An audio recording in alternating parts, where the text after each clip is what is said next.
On est très heureux de cette deuxième fois à Orléans, la scène nationale.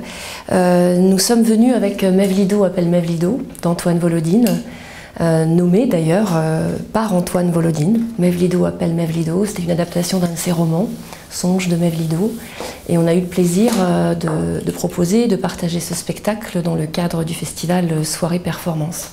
Monsieur Oville nous a fait confiance sur ce nouveau projet, ce nouveau travail qui est une adaptation à nouveau d'un roman de Didier-Georges Gabilly qui s'appelle L'Au-delà.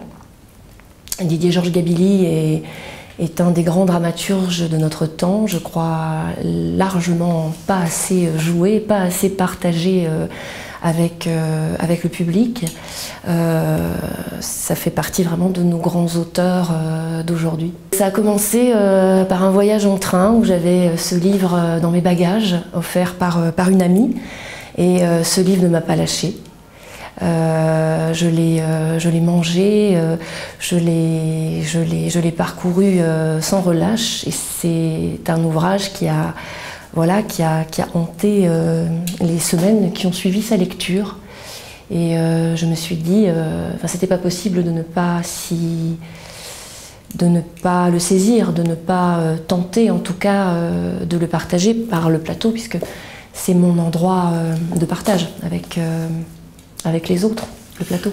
Pour moi, tout de suite, c'était une langue qui devait être portée par plusieurs voix, un travail assez polyphonique, musical, puisque je travaille avec des musiciens dans l'ensemble de mes propositions. Et il y avait effectivement cette tentation immédiate de travailler avec un chœur, chœur d'acteurs, chœur de musiciens. Et c'est ce que nous avons réussi à faire, tenté de faire, réussi à faire. Un travail, c'est toujours une maturation au long cours. Quand j'évoque avec vous la lecture de ce roman, je l'ai lu à l'automne 2016. Et nous avons fait la création en janvier 2018. Et on va dire que toute l'équipe, ensemble, ce qu'on appelle ce temps de répétition, c'est un travail de 8 semaines tous ensemble.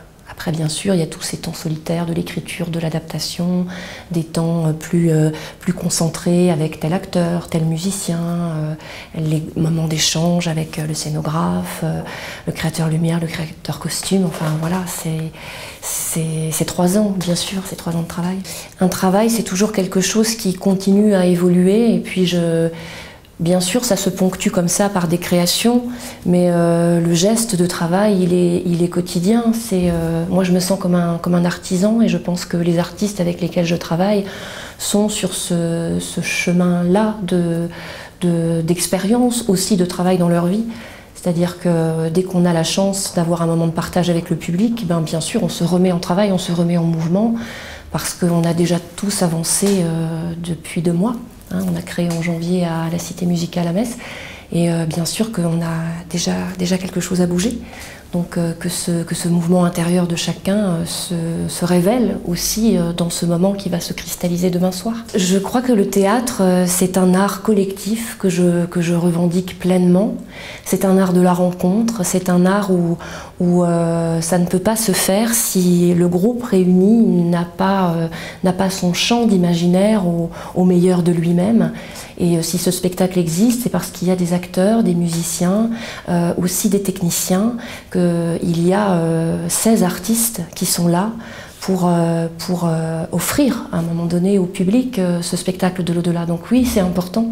Moi, je suis là pour orchestrer, pour réunir.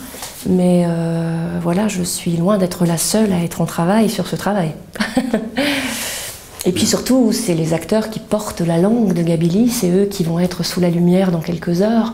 Et vraiment, je veux ô combien partager aussi là avec les quelques spectateurs que nous pourrons avoir sur ce moment vidéo.